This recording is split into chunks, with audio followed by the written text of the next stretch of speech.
Hello દોસ્તો, સ્વાગત છે તમારું એક નવા બ્લોગ પર. તો આજે તમને અમે લઈ જઈશું બળિયાદેવ મંદિર. ઓકે, પોરમાં આવેલું છે મોટા બળિયાદેવ મંદિર. ત્યાં જઈને તમને બતાવીશું કે શું છે ત્યાં, કઈ રીતની ફેસિલિટી છે, શું પાર્કિંગ ફેસિલિટી છે કે નહીં, અને કઈ રીતનું મંદિર છે, શું વ્યવસ્થા છે. તો પૂરી જાણકારી દોસ્તો આજના વિડીયોમાં તમને જોવા મળશે. અને ચેનલ પર પહેલી વાર આવ્યા હોય તો ચેનલ સબસ્ક્રાઈબ કરવાનું બિલકુલ ના ભૂલતા દોસ્તો. તો ચાલો દોસ્તો, બ્લોગ પર બન્યા રહો.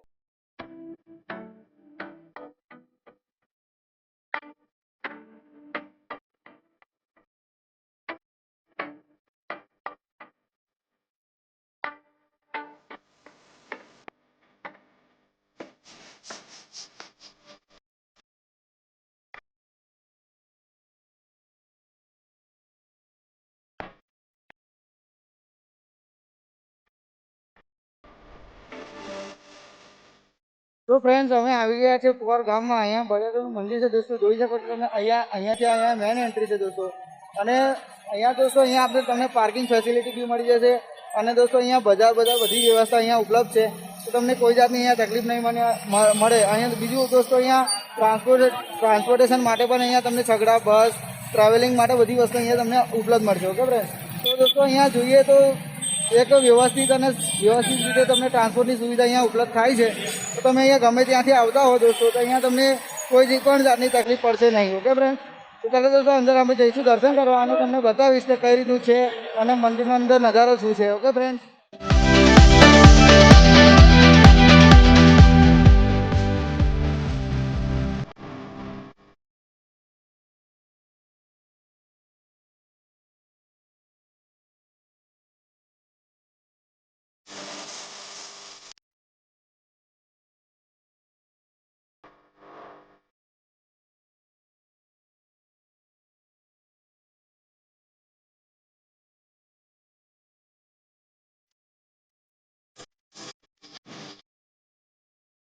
અને દોસ્તો અહીંયા તમે આવો તો તમને બાઇક પાર્કિંગ માટે અહીંયા વ્યવસ્થા છે. તો જોઈ શકો છો, તમને બતાવું તો અહીંયા દોસ્તો બાઇકની વ્યવસ્થા કરી છે. અહીંયા મંદિર છે દોસ્તો. અને અહીંયા દોસ્તો આપ જોઈ શકો છો, અહીંયા આપણે બાઇક પાર્કિંગ કરવાની વ્યવસ્થા મળી રહે છે ફૂલ. અને દોસ્તો અહીંયા એક વેળાઈ માતાનું મંદિર છે. ઓકે ફ્રેન્ડ, અહીંયા નવરાત્રિની અંદર ગરબા પણ થાય છે બહુ સારા. ઓકે ફ્રેન્ડ, તો ચાલો દોસ્તો અમે આગળ જઈશું અને આગળ તમને બતાવીશ કે કઈ રીતનું છે અહીંયા આગળ. તો દોસ્તો અહીંયા આ રીતનું આપણે તમને બજાર છે. રવિવાર આવો તો ફૂલ ભીડ મળે છે. એના કારણે દોસ્તો અહીંયા બજાર પણ ભરાય છે. અને જોઈ શકો છો તમે, મારી આજુબાજુમાં ઘણી દુકાનો છે, શોપો છે. ઓકે ફ્રેન્ડ, અને દોસ્તો તમે કંઈ પણ અહીંયા માનતા રાખો છો એના માટે અહીંયા જે ઠંડુ ખાવાની વ્યવસ્થા છે એના માટે પણ પાછળ બેક સાઈડની અંદર વ્યવસ્થા કરેલી છે. એ પણ હું તમને અહીંયા એક્સપ્લોર કરીશ દોસ્તો. અને અહીંયા તમને બધી રીતના વ્યવસ્થિત અને વાતાવરણ અને જે પબ્લિક સપોર્ટ છે એ બી તમને સારું મળી રહેશે. Okay friend.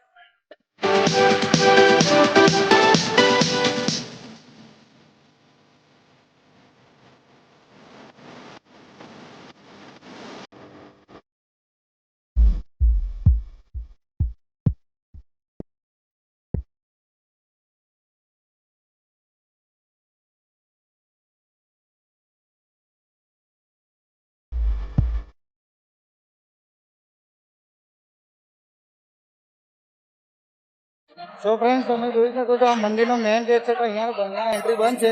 જ્યારે વધારે ભક્તો હોય છે તો અહીંયાથી એન્ટ્રી મળે છે દોસ્તો. અને અહીંયા જો વાત કરીએ તો બાજુમાં પણ એન્ટ્રી છે દોસ્તો. અહીંયાથી તમે જોઈ શકો છો. હમણાં જઈશ તો તમને લોકેશન બતાવીશ. તો આ રીતનું અહીંયા મંદિર છે દોસ્તો, તમે જોઈ શકો છો. અહીંયા પહેલાંના કરતાં અહીંયા દોસ્તો બહુ જ સારી વ્યવસ્થા અને બહુ સુધાર દ્રષ્ટિએ તમે જોઈ શકો છો. ચાલો દોસ્તો હવે અંદર જઈશું અને અહીંયા અમે પ્રસાદી લઈ લઈશું. તે અમે નારિયેળ લઈશું અહીંયાથી. અને પછી દોસ્તો આપણે અંદર જઈને અંદરનું તમને લોકેશન બતાવીશું. ઓકે ફ્રેન્ડ્સ, દોસ્તો મેં અહીંયાથી હવે લઈ લીધું છે. અહીંયાથી પ્રસાદ લઈ લીધો છે અને હવે અંદર મંદિરમાં જઈ લીધો છે.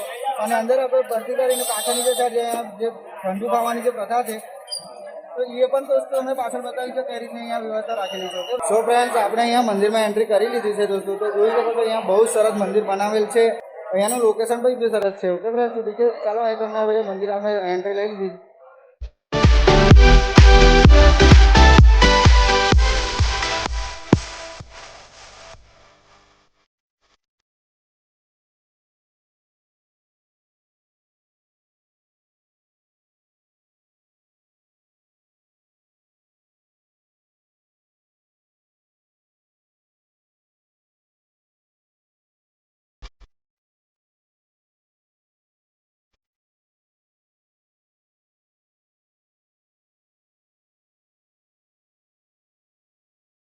સો ફ્રેન્ડ્સ અમે અહીંયા મંદિરમાં આવી ગયા છે. તો તમે જોઈ શકો છો આ રીતનું અહીંયા અંદર મંદિર છે અંદરની સાઈડ. અને અહીંયા જે છોકરા નાના છોકરાને માનતા હોય છે તે માનતા કરવા માટે પણ અહીંયા જે ફેસિલિટી છે તે અવેલેબલ છે દોસ્તો. અને જે દોસ્તો મીઠાઈના હાથે હાથ તોડવાની એવી કોઈ માનતા રાખતા હોય છે તે અહીંયા પૂરી થતી હોય છે. અને જે ત્રાજવામાં અંદર જે દોસ્તો તોલવાની જે પ્રથા હોય છે અને જે લોકો માનતા રાખે છે એ દોસ્તો અહીંયા તમે જોઈ શકો. જે દોસ્તો તમે જોઈ શકો છો અહીંયા જે ત્રાજવા આપેલા છે અહીંયા તમે દોસ્તો જેને લોકોને અમુકને માનતા હોય છે માનતા પૂરી કરવા માટે અહીંયા ત્રાજવા હોય છે. Okay friend. અને જો દોસ્તો તમારે મંદિરમાં કંઈ દાન પણ કરવું હોય તો અહીંયા ટ્રસ્ટી બેઠેલા છે તો અહીંયા તમે દાન પણ કરી શકો છો. Okay friend. અહીંયા આ બાજુ બી અહીંયા બેઠેલા છે તો આપણે સૌ મરજી પ્રમાણે તમે અહીંયા દાન પણ કરી શકો છો દોસ્તો. અને અહીંયા બહુ સરસ મંદિર છે. Okay friend. તો અગર જરૂરી તમે ટ્રાવેલ કરતા હો તો એકવાર અહીંયા બળેલીનો મુલાકાત જરૂરથી લેજો. Okay friend.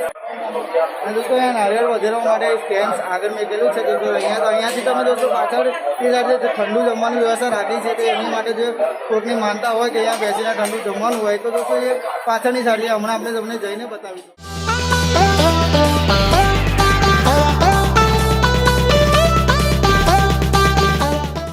તો દોસ્તો અહીંયા જે આ હોલ જોઈ રહ્યા છો તો અહીંયા જમવા માટેનો હોલ છે દોસ્તો. અને અહીંયા તમે જમી શકો આરામથી. અને દોસ્તો જમવાની પૂરી અહીંયા તો તમારે પોતાને લઈને આવવાનું હોય છે. પણ દોસ્તો અહીંયા જે લોકો ઠંડુ જમવાની માનતા રાખતા હોય છે એ માનતા પૂરી કરવા માટે અહીંયા તમે હોલ જોઈ શકો છો. ઓકે. અને દોસ્તો અહીંયા તમને ના ભાવે તો અહીંયા પાછળ બી બે સાઈડમાં તમે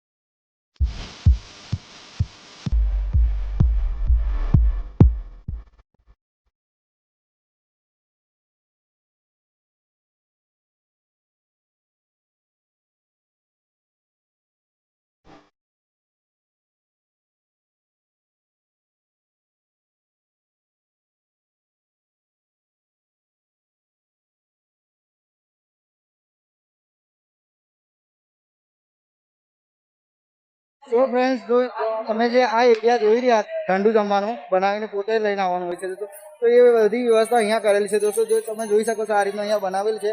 અને દોસ્તો ફૂલ્લી ફેસિલિટી તમને અહીંયા મળશે. તો દોસ્તો હવે વાત કરીએ દોસ્તો આ મંદિરના લોકેશનની. Okay friends. તો દોસ્તો આ મંદિર બરોડાથી 20 કિલોમીટર દોસ્તો આવેલું છે. અને દોસ્તો પ્રોપર બરોડાથી તમારે આવવું હોય દોસ્તો તો બરોડાથી તમારે પોર આવવાનું રહેશે. પોર ગામની અંદર આ મંદિર આવેલું છે ફ્રેન્ડ્સ. ઓકે. તો તમે ટ્રાન્સપોર્ટેશન માટે બી બધી વ્યવસ્થા ઉપલબ્ધ છે દોસ્તો. બસ મળી રહેશે, રિક્ષા મળી રહેશે. અને દોસ્તો તમે નજીકના કોઈ વિસ્તારમાંથી આવતો તો બાઇકથી બી તમે અહીંયા આવી શકો છો. અને મેં તમને બતાવ્યું કે અહીંયા બળિયાજી મંદિર કઈ રીતના આવું શું છે, અહીંયા ફેસિલિટી કઈ રીતની વ્યવસ્થા છે દોસ્તો. તો દોસ્તો આ હતો આજનો બ્લોગ દોસ્તો. અને આશા કરું છું કે દોસ્તો તમે બ્લોગને એન્જોય કર્યો હશે દોસ્તો. અને દોસ્તો અગર અમારી ચેનલ પર પહેલી વાર આવ્યો તો ચેનલ સબસ્ક્રાઈબ કરવાનું બિલકુલ ના ભૂલતા આવા જ ઇન્ટરેસ્ટિંગ બ્લોગની અપડેટ મેળવવા માટે. Okay friends. તો ચાલો દોસ્તો મળીએ એક નવા વિડીયો સાથે. અને આજનો વિડીયો અહીંયા એન્ડ કરીશું ફ્રેન્ડ્સ.